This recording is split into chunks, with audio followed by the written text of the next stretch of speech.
Hi, I'm Holly Pike. If you'd like a trial of the Generation software that I use for digitizing, please visit trygenerations.com. This video is a recording of a live video I did for my previous students. You may hear references to You Can Digitize or YCD. That's my old website that is now closed. My new website is digitizingschool.com. If you like this video, please give us a thumbs up. So let's go to Insert Image, and my screen is going to open up and look at this. It just shakes like this. I don't know why, but only does that during webinars. I'm going to select this design, and I'm going to do Images Template. If I do Simple Artwork, it's going to auto-digitize for me. This will not auto-digitize well. If I do Scanned Image, which is the selected one, it's going to give me another screen to do some adjustments and tolerances. Don't do that. Just don't do that. I don't want it as a photograph because it's not a photograph. I'm going to do Images Template. Make sure that Resize after inserting is checked. That way you can resize the artwork after inserting it. And I'll say OK. The next thing that comes up is the Resize box. And hopefully most of you have seen this, a couple hundred times. We do have some new people, so that's why I'm going through the very basic things. Now I'm going to leave it this size, but if I wanted to change it, say the number was 120 by 190, and I wanted it smaller, I would start with a larger number right here and change that one. So just for fun, I'm going to make it larger. I'm going to make it 110. Now when I hit my Tab key, watch this number right here. See how that adjusts for you? As long as Maintain Aspect Ratio is checked, it will make that proportional adjustment. Okay, so I'm going to go back and put it back to about 98, hit my Tab key, and say OK. And there's our artwork. Now you're probably looking at this artwork going, oh, okay, we're going to do lines tonight. No, we're not. We're just going to use the artwork. We're not going to do it with lines. We're going to do it with regular digitizing, not just lines. We'll use some, but not all of them. For those of you that are new, we use a technique called John's technique. It's multiple passes of the triple run, and you'll see a lot of these designs called the zigzag designs in our library. So I'm going to start with selecting my artwork and going up to Edit and Lock Image. Now the reason I'm going to do that is because I have a tendency, without even knowing it, to move my artwork. And if I move my artwork when I'm digitizing, I could have 3 pieces on here that all have to line up perfectly. And if I move my artwork just a teeny weeny bit, nothing's going to line up and it's going to stitch out horrible and it's going to be a mess. So lock your artwork. At the end, when you're ready to delete your artwork because you don't need it anymore, just go up to Edit and uncheck Lock Image. We'll do that later. So for now, it's locked. So I can't select it. I can't resize it. I can't do anything to it. I can't drag it anywhere. I can't do anything to it. That's just a little safety catch for us as we digitize. Many of us, most of my team, uses a pen and tablet.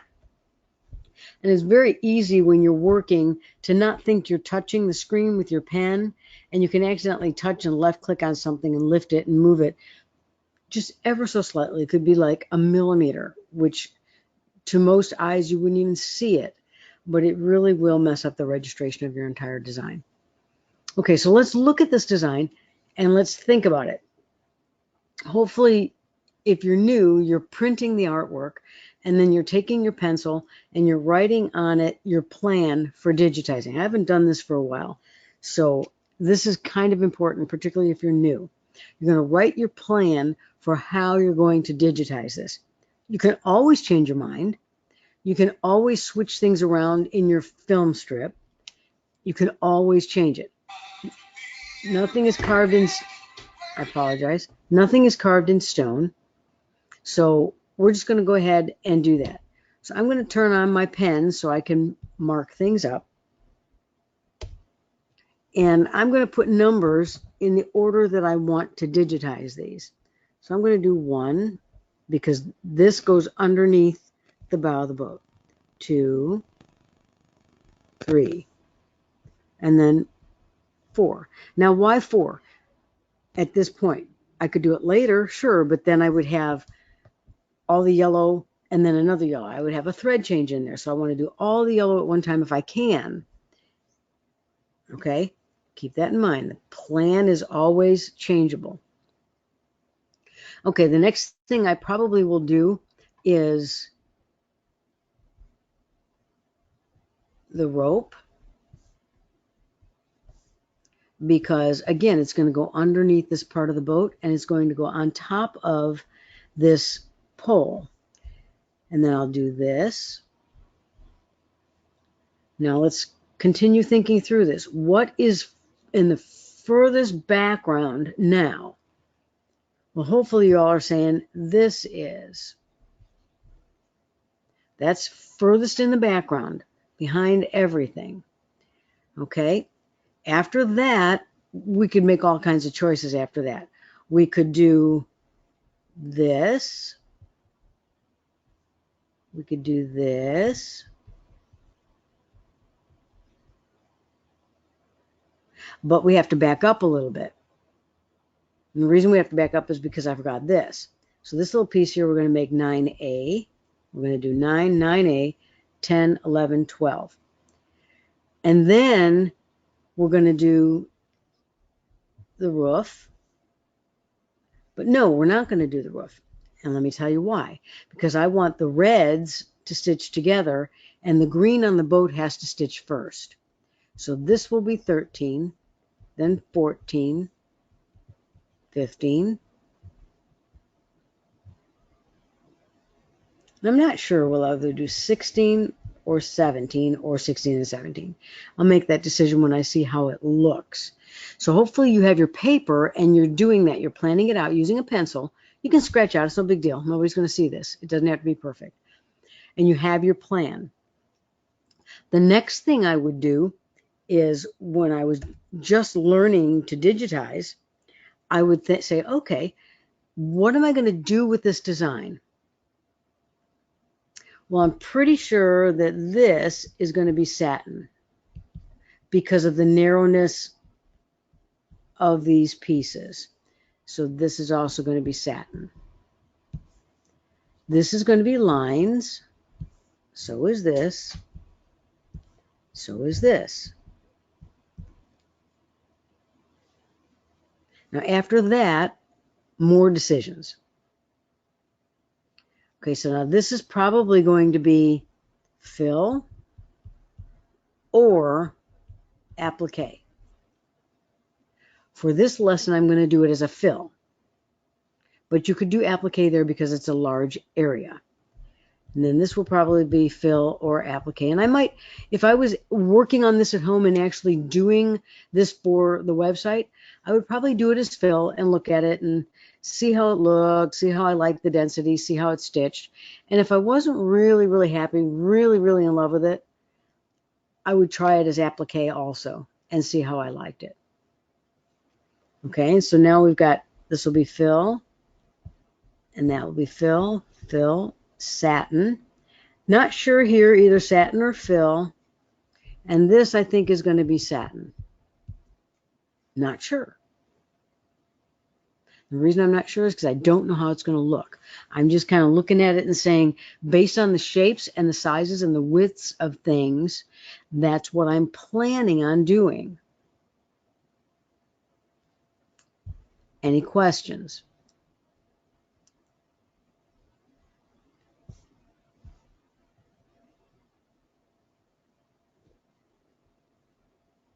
Any questions about what I'm going through here? I know it's kind of basic, but sometimes the basics are good to review.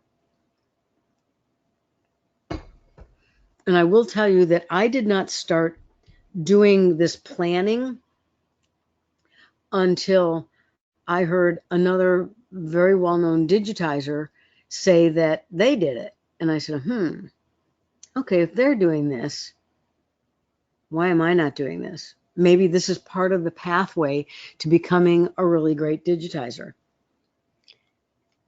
Maybe it is, maybe it isn't. I don't know. All I can do is tell you what I do personally.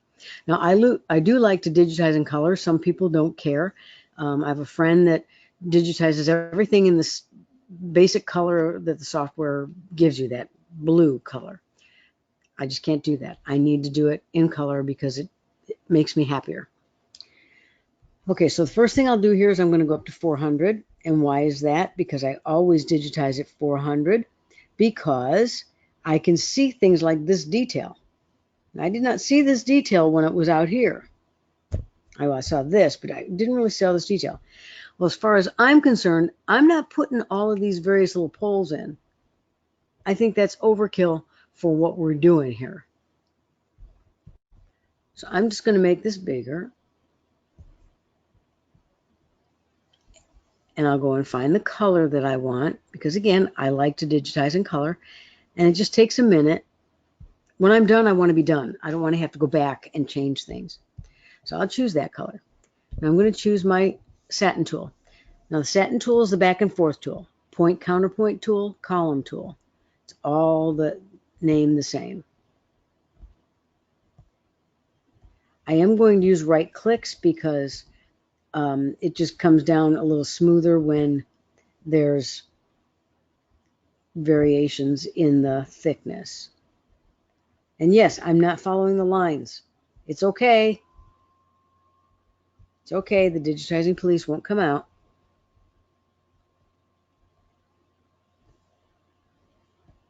Try and keep these guys opposite each other, the left and the right click. And I'll show you why in a little bit.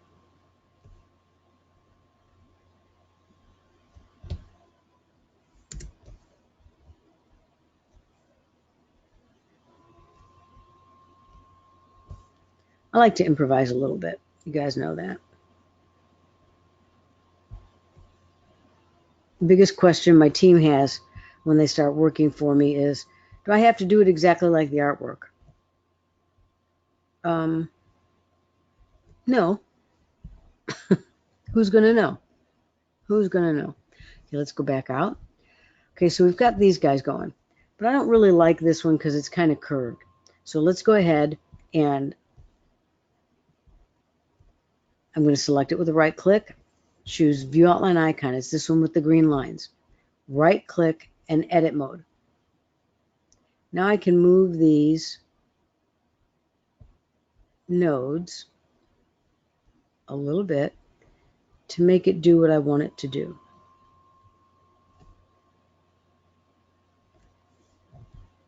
I like that better. Okay, let's do this one over here. So back up to 400.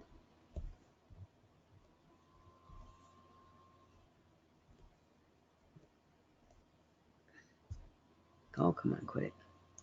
This never does this to me when I'm home digitizing. It's only when I have a webinar. Okay, and escape and drop your tool. Okay, so let's take this one step further. I'm going to select this piece with a right click, hold my control key, right click on all of these.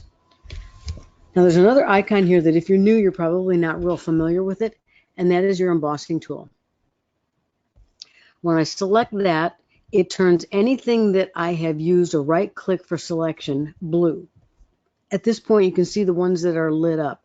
I can use the line tool, the fill, the square, or the ellipse. I'm going to use the line. Make it bigger.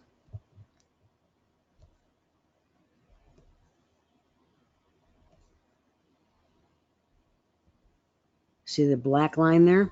That tells you that's an embossed line. I'm just going to put this line right down the center, and you're going to see what it does.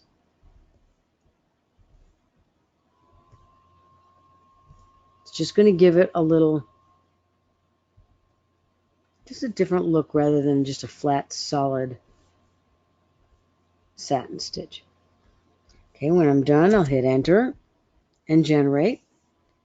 Turn off my emboss tool, and that's what I have. It's just different. You don't have to do that. If you don't like it and you say, wow, that really is kind of ugly, don't do it. Don't do it. It's okay. Okay, no questions. Okay, so the next thing we were going to do was this here, right? Okay, so let's, and this is why I like the navigator, because you can just move around the screen without using these silly scroll bars They really kind of drive me crazy, the scroll bars. Okay, and let's go back here and grab, how about that color? And our line tool. Now I'm going to start below the area that where the line is here, because I want the end of this line to be hidden. I'm using my right clicks.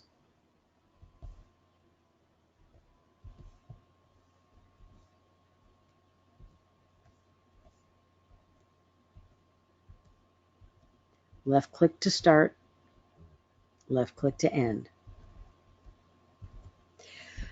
Okay, so if you're new, you probably think, well, now, Holly, you can just take your line and do this across like that.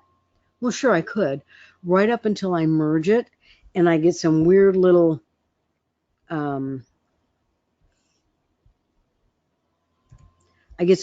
things that go across like this. When you get those, that generally means something isn't connecting correctly. So I don't do this. I don't use that kind of a just straight line across. I'm going to show you here what I normally do.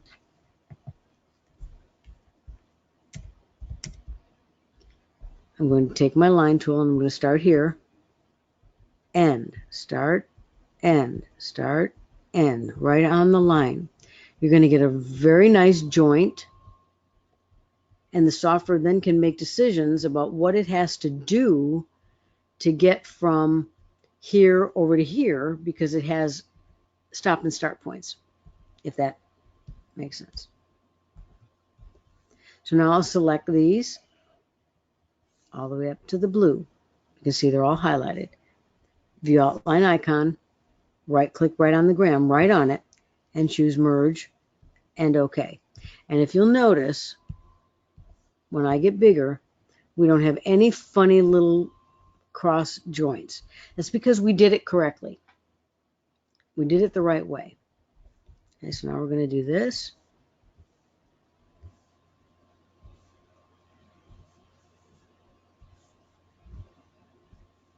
I'm going to take this all the way up to there and then bring it down this way. I just think it's going to look better. You might not.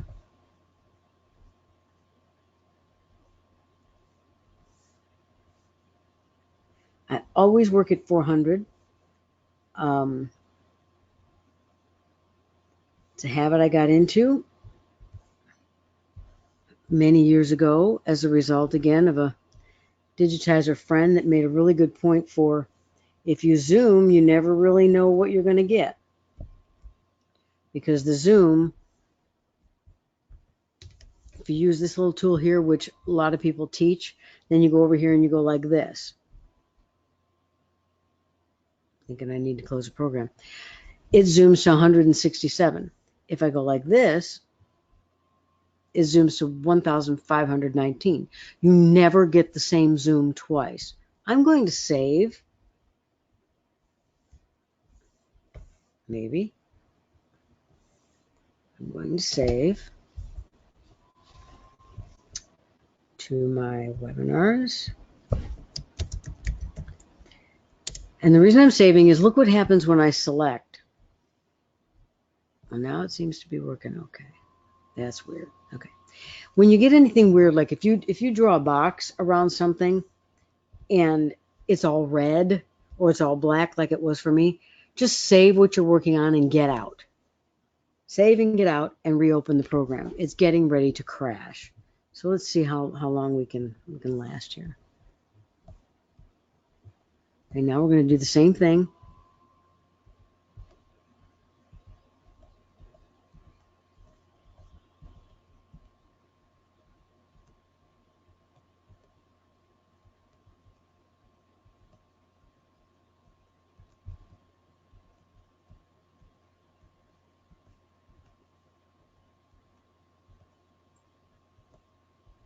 Make sure you're right on the line. If you're not, it will not join correctly, and you will get some weird things going on.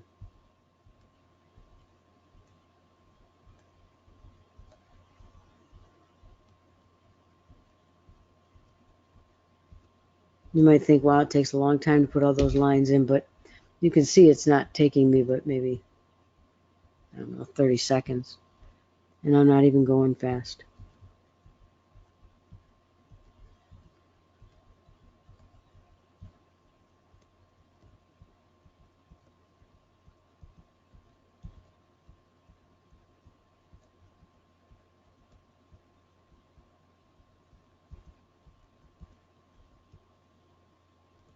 And that's it. Okay, so that's all in. So now we'll select all of those. I'm using my Shift key, selecting one and using my Shift key. View outline icon, click right on the gray and merge. Beautiful. Okay, let's go put this other line in over here. Well, now here they have it not connecting to anything, so I'm going to connect it because it just makes sense.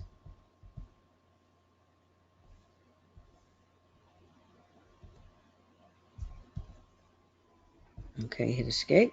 I'm going to save just in case because I'm not trusting it.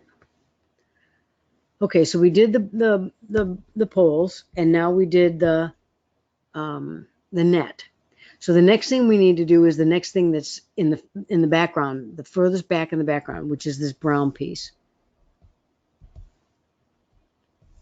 So let's go grab a brown that we like. Oh, let's take that one.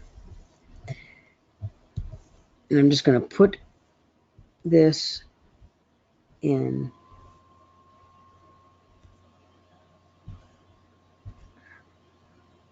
Huh.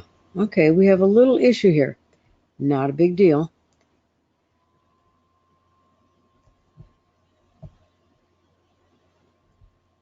We have a little issue with the order, the stitching order, which is not a big deal because now this piece is here. I can simply drag it up there. And then the netting goes over that part of the boat. Not a big deal. Remember, nothing is not fixable. Everything is fixable. Any questions? Okay, no questions. Now here's where I turn off my 3D view because I want to be able to see what I'm doing. So I'll bring it up to 400 and I am going to I'm going to divide basically with a line and divide with a curve to cut these pieces in. I don't need to have multiple layers. We could put multiple layers, but we don't need multiple layers. So I'm going to go to View Outline Icon, right click, divide with a curve. Now I'll hit F4 on the keyboard. And starting out here, just as if I was drawing a line,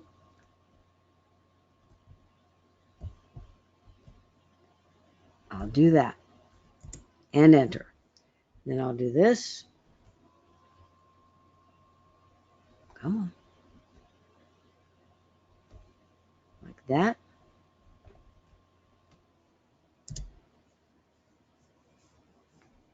Didn't like that, did it? Okay, we'll do it again.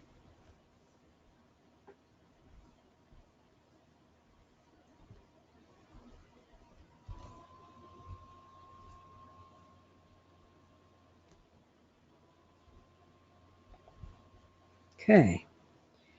And I'm going to put a piece in here in a minute and create my void. Escape and generate. Now you see we've got these different pieces. So this one can now be that color. And this one can now be that color.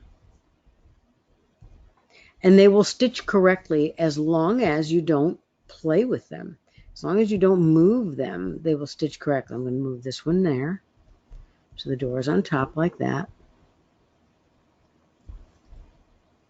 Questions?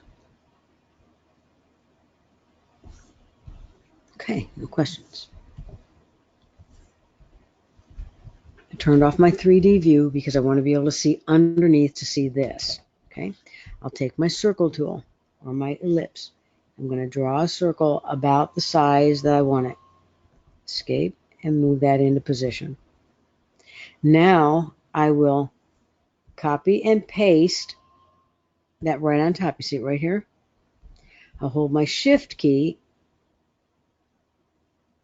and I can resize it proportionally. Now, if you just grab this from this corner, look what happens. It comes from the corner down.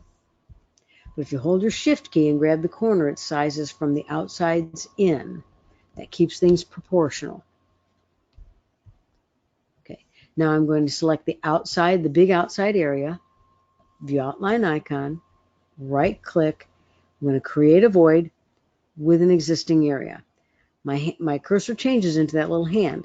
Now I'm going to hover. When I find it, I'll left click and generate.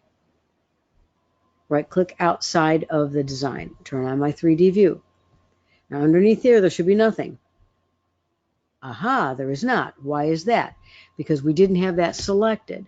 Underneath here, there is nothing. Perfect. That's what we want. So now let's right click on this one. View outline icon. Right click. Create a void using an existing area. Same thing. Now this one's already done, so that's the one we want. Left click and generate. So now we have this guy, and we're going to make him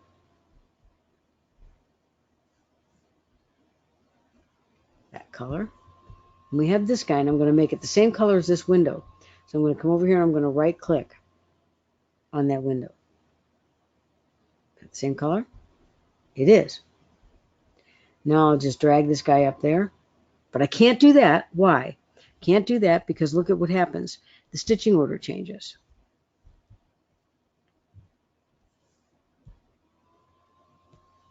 Let's make this satin. So I'm going to come right down here and say make that a satin. So it looks a little more like a portal on a ship or a boat.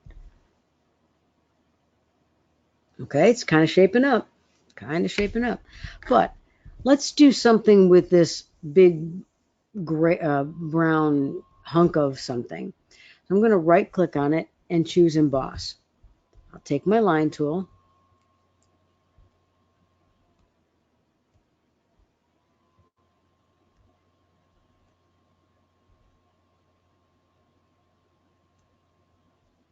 Now you're going to want to be more careful than I'm being because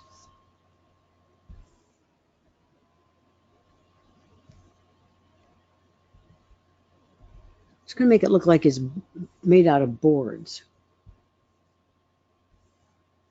See what happens if I do that. Okay.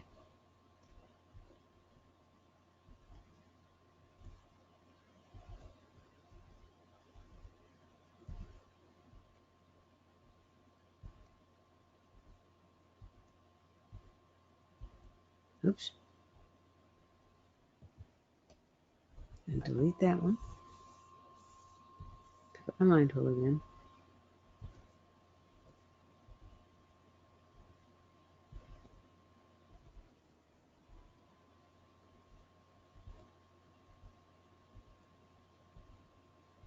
You can put as many or as few as you want. Turn off your embossing tool. But now look at, because our stitch angle is going this way, the vertical lines that I have here cannot be seen very well. The horizontal ones are seen very clearly. That's because the stitch angle is opposite the embossing line. Okay, so now what we want to do is we want to try and find a happy place where there you go, where we can see them both. Happy place where we can see them both. You may not want to do the embossing. Okay. To each her or his own. Okay, let's put the bottom of the boat in. And I think we'll use a little darker brown.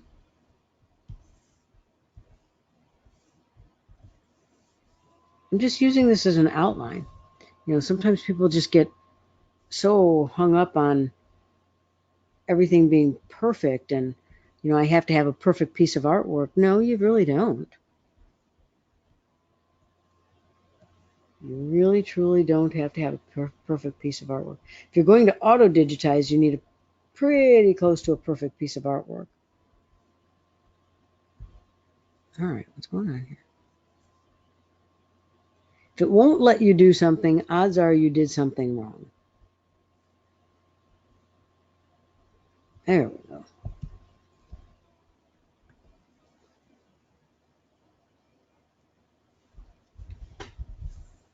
Okay, so we'll put a couple of embossing lines in here.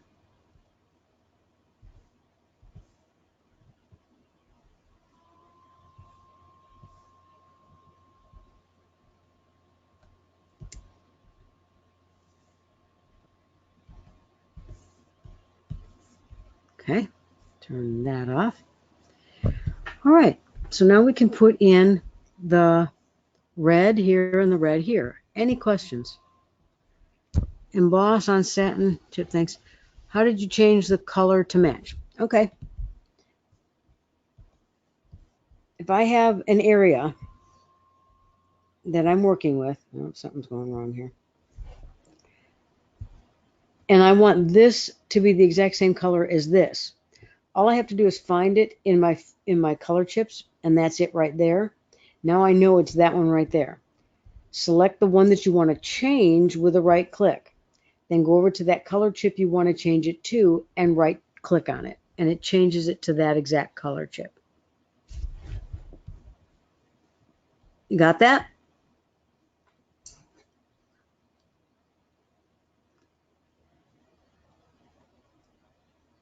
Yes, no, maybe so.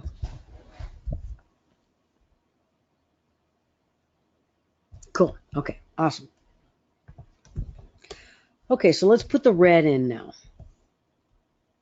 Now the red might be problematic because it might be too wide for a satin. So let's find out. I'm going to hit the letter R on my keyboard, and notice my cursor changes. I'm going to left click and drag. Oh, look at that. It's telling me that that red is 6.3 millimeters.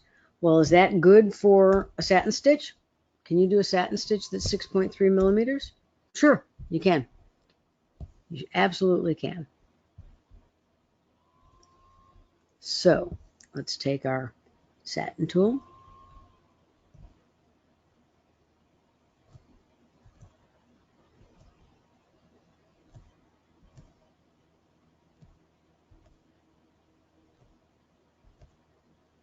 I'm overlapping because satin tends to squish in when it stitches. It squishes in, it pulls in when it stitches. So make sure that you're overlapping and covering everything up.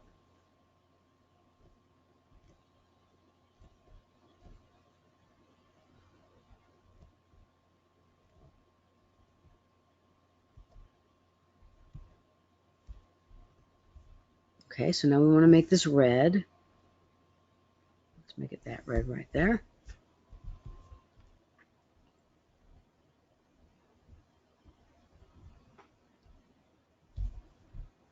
And now we'll do the top. I'm also going to do this with a satin, just for consistency.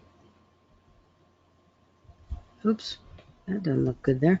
If you need to change the angle of a satin, you're going to go right there. And that just doesn't look very good. So let's see if we can fix it better.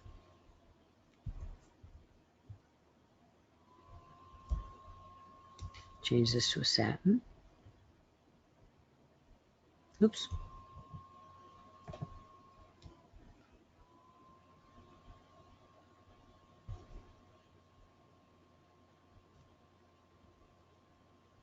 Right click. Hold your control key and right click. And again, I'm going to right click on that red color chip.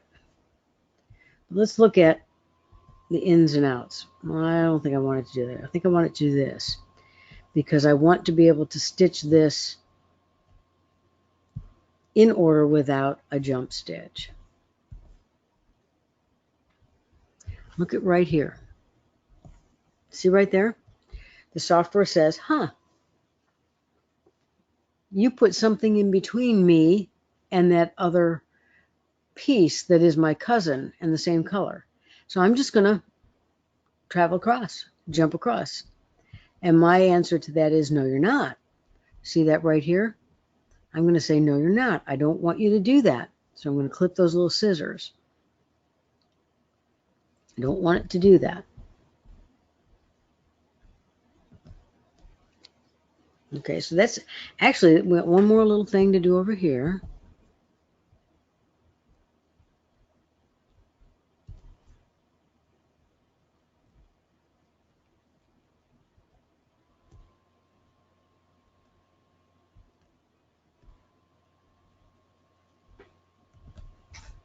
And let's see what we can change that to. I'm going to change it to this color because now it can stitch with that. Then you notice that? See that jump stitch? It's saying, I'm going to have to jump because there's nowhere for me to hide. So just generate your stitches, right click, and generate, and it should go away. Now this is a lot of stitches for a 4x4 design. This is a lot of stitches. So you probably really should do this area. Oops, go away. Stop it. Okay. Probably should do this area and this area as applique. And the reason I say that is because it's a huge amount of stitches for a 4x4 hoop. This is a 4x4 hoop, and you've got 13,000 stitches. What is the rule? 8 to 10,000. Any more than that, there better be a really good reason. Now, in all fairness, all of this embossing that we did, all that embossing, this and this and this and this, all that embossing adds a whole bunch of stitches. It adds a ton of stitches. So part of this 13,000 is like a false stitch count. It counts, but it doesn't count. Does that make sense? They're there, but it doesn't add density to your design. It adds detail to your design. So part of it is that. But I think I still, if I was going to do this for the website, I would do this and this area as applique. And I'm sure if I asked Karen and Maria, they would say the same thing. Or do something else with it. Maybe lighten up the density and put Mylar under it, or who knows, something else just to lighten it up. But as far as the digitizing technique, which is what I'm teaching you, that's why I did it this way. So now we can turn off the artwork, and there's our boat. Any questions? Hi, I'm Larry. I hope you enjoyed this video. It was recorded during a live webinar that Holly taught some of her students for digitizing. At this point, she's finished the lesson that she had planned to teach, and for the next 20 or 30 minutes, probably, she'll go on and answer random questions from her students during the live webinar. I'm going to cut those off, and I'm going to take those and turn them into little video shorts to put here on our YouTube channel later. But for now, you've got this lesson, and if you enjoyed it, learned something, please give it a thumbs up. That helps our rankings with YouTube. Also, if you'd like a copy of the software that Holly's using so that you can digitize along with her, we can get you a 30-day trial that's fully functional if you just go to www.trygenerations.com. www.trygenerations.com, and we'll give you all the details there. Thanks for watching.